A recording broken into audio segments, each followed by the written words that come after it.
Hello, everyone! Happy Canada Day! What a crowd! We're Canadian. We're not going to let a little weather slow us down, are we? You know, I'm pretty confident that we're breaking records here on Parliament Hill, and we should be, because today we're celebrating Canada 150.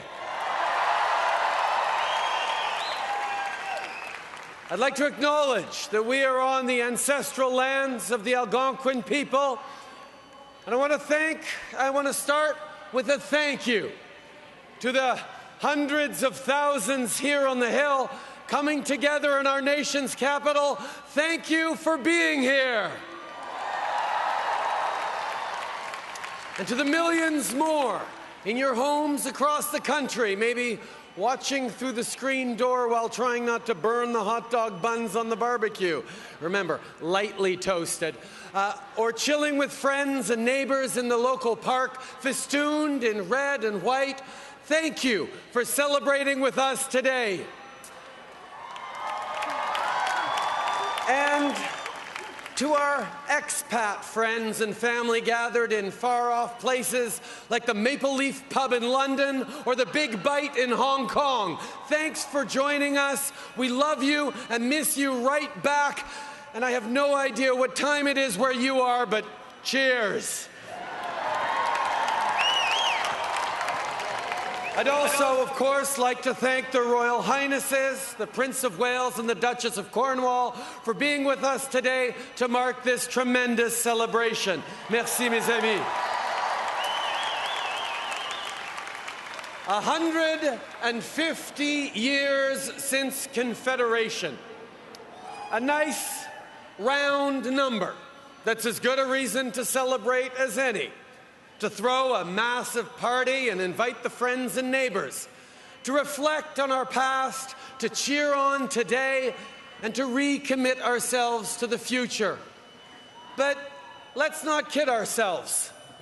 Today isn't really our 150th birthday.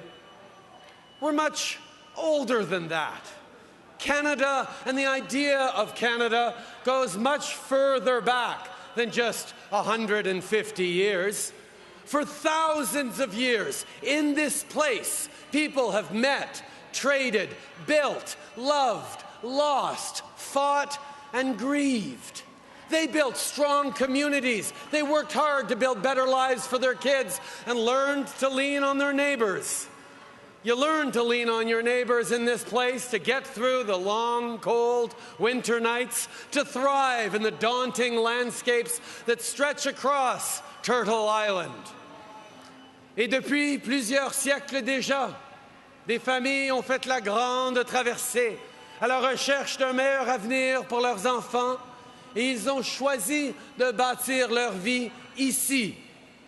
Et encore, l'appui des voisins et de ceux déjà ici ont rendu possible à la fois la réussite individuelle et des communautés fortes.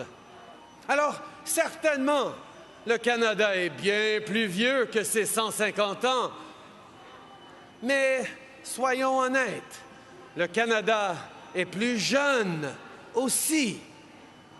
Plusieurs vous diront que notre pays est seulement né il y a 100 ans exactement, lorsque des Canadiens venus de 4 coins du pays se sont unis pour la première fois, lorsqu'ils se sont battus côte à côte, lorsqu'ils ont pleuré la perte des leurs ensemble et célébré la victoire ensemble dans un endroit lointain qui s'appelle Vimy. La bravoure dont nous avons fait preuve ce jour-là résonnerait à Dieppe, à Juneau, à Kandahar et j'en passe.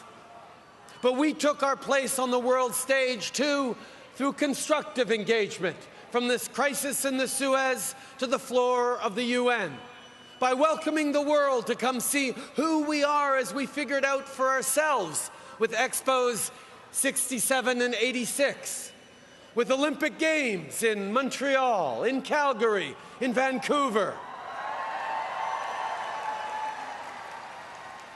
But if we're going to talk sports, maybe we became a nation with the Summit Series in '72, when we all squeezed the stick and we all pulled the trigger. Or was it in '65, when we chose our beloved maple leaf flag? Maybe it didn't really happen, us becoming a nation, until we brought home the Constitution and defined ourselves through the Charter of Rights and Freedoms a mere 35 years ago. So really, I guess 150 years is as good a date as any, because it lets us celebrate all of that and so much more today. En 1867, on a vu la Confédération canadienne devenir une réalité grâce au compromis et à la vision, entre autres, de John A. Macdonald et de Georges-Étienne Cartier.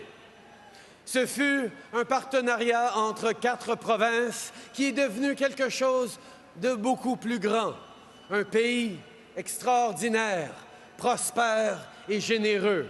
Une terre où tout est possible. Canada has been blessed with leaders of all stripes who recognized how special this place is. Leaders who believed in the Canadian dream, who built railways and highways and seaways to connect us to each other and to the world. These projects became the backbone of Canada, infrastructure worthy of a great nation. But the story of Canada cannot be confined to grand acts of nation building. The story of Canada is really the story of ordinary people doing extraordinary things.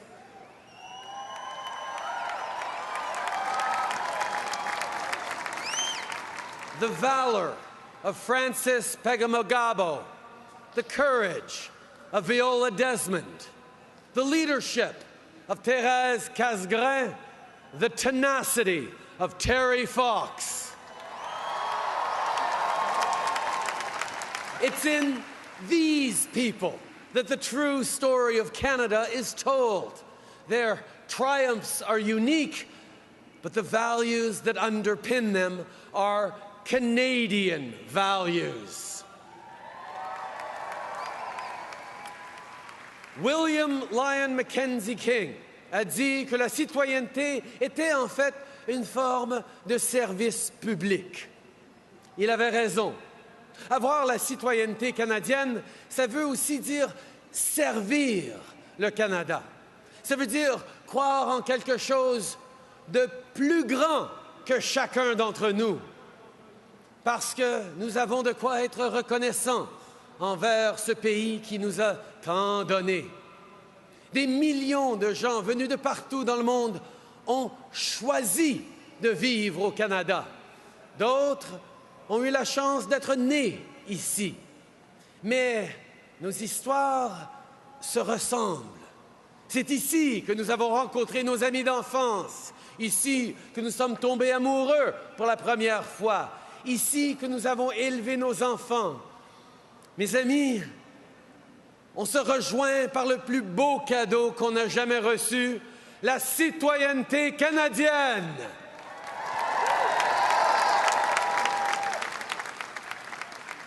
Louis Saint Laurent referred to Canada as a place where people joined their talents without merging their identities. And it's true. Canada is a country made strong not in spite of our differences, but because of them. We don't aspire to be a melting pot. Indeed, we know true strength and resilience flows through Canadian diversity. Ours is a land of original peoples and of newcomers. And our greatest pride is that you can come here from anywhere in the world, build a good life, and be part of our community. We don't care where you're from or what religion you practice or whom you love. You are all welcome in Canada.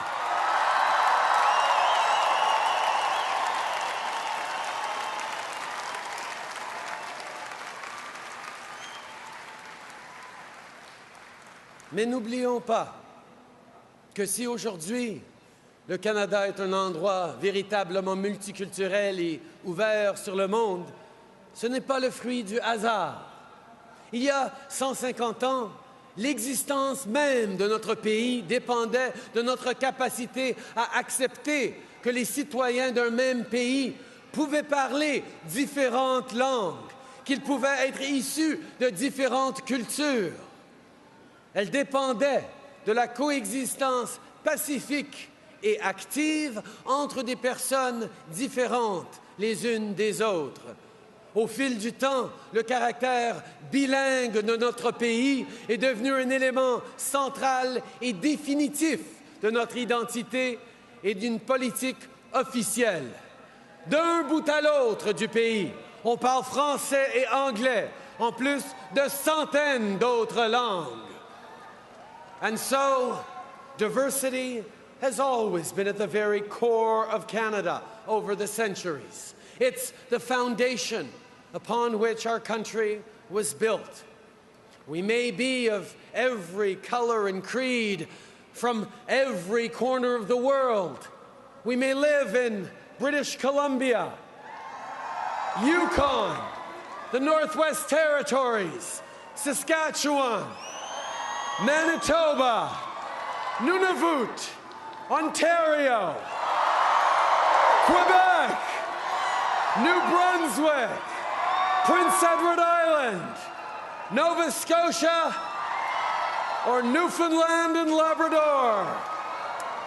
But we embrace that diversity while knowing in our hearts that we are all Canadians and that we share a common pride in that red and white flag. Mais lorsqu'on revient sur notre histoire, on constate que notre passé est loin d'être parfait. Si beaucoup d'entre nous célèbrent le 150e du Canada, ce n'est pas le cas pour tout le monde. Pendant les siècles, les peuples autochtones ont été victimes d'oppression à partir du moment où les premiers explorateurs se félicitaient de découvrir un nouveau monde. Et en tant que société, nous devons donc reconnaître les erreurs du passé, accepter nos responsabilités et faire en sorte que chaque Canadien ait un avenir prometteur.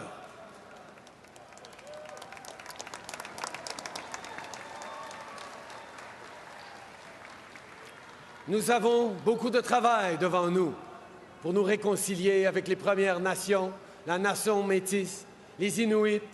Mais nous avons amorché cette démarche ensemble. En tant que pays, nous avons pris l'engagement de faire de la relation de nation à nation, de gouvernement à gouvernement, d'Inuit à la couronne, une priorité de la plus haute importance. This is what we have to remember.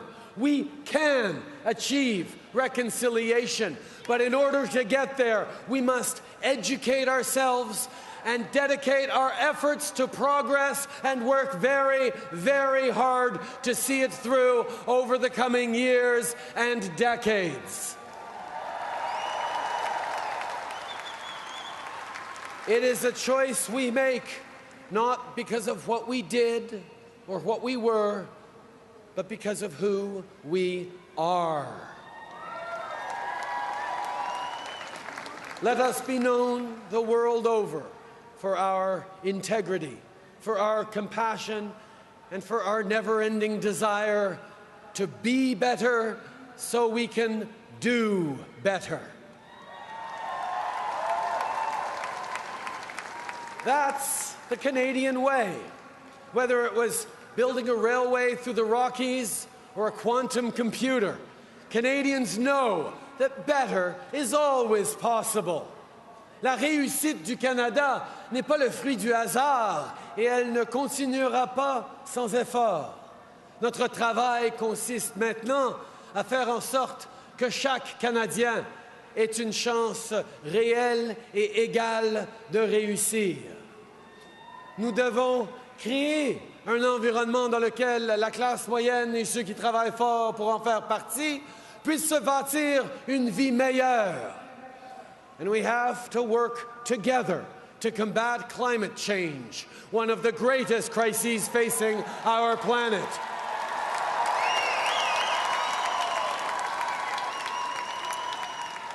It's up to us to leave our kids and grandkids with a better future through a present in which protecting our environment is an obligation, not an option. And we can do it. I know we can.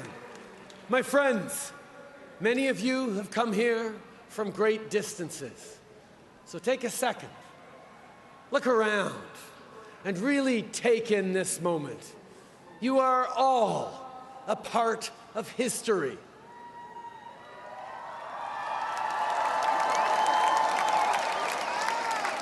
"150 years? Nah. Look at us.